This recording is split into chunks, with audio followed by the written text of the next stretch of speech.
Lewisport began as a modest ferry landing on the Ohio River's south bank in Hancock County, initially known as Little Yellow Banks, due to its yellowish riverbanks, echoing nearby Owensboro's original name.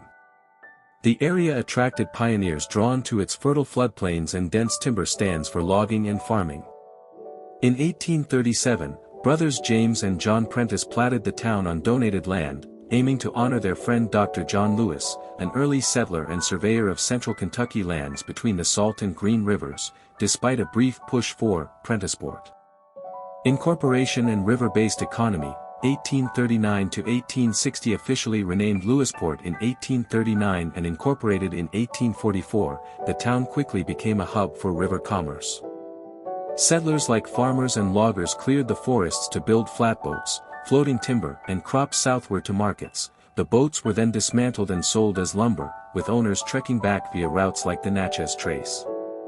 A post office opened in 1844, solidifying its growth, while notable early events included Abraham Lincoln winning his first legal case there in the 1840s at the Pate House, defending against a ferry license violation, Civil War disruption and Reconstruction, 1861 to 1900. The Ohio River's strategic position made Lewisport vulnerable during the Civil War.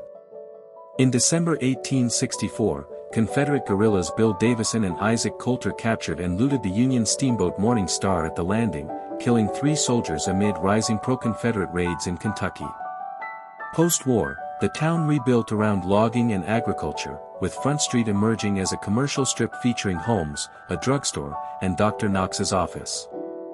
However, riverbank erosion around 1850 began eroding the shoreline, forcing adaptations and reshaping the waterfront. 20th century growth and challenges, 1900 to 1950. As railroads arrived in the early 1900s, Lewisport diversified beyond the river, with businesses like Pell's Store, a soda fountain introduced in 1906, and the Bank of Lewisport handling safe deliveries by steamboat.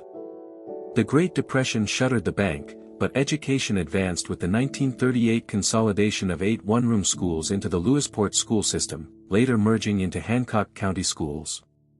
Fires and floods tested resilience, yet the town's east-west layout along U.S. Highway 60 persisted, blending rural charm with emerging industry, modern industrial era and legacy. 1950 present. The late 1950s sparked an industrial boom, starting with Murray Tile and expanding to an industrial park hosting companies like Precision Roll Grinders, McElroy Metals, and Crescent Paper Tube, boosting the local economy.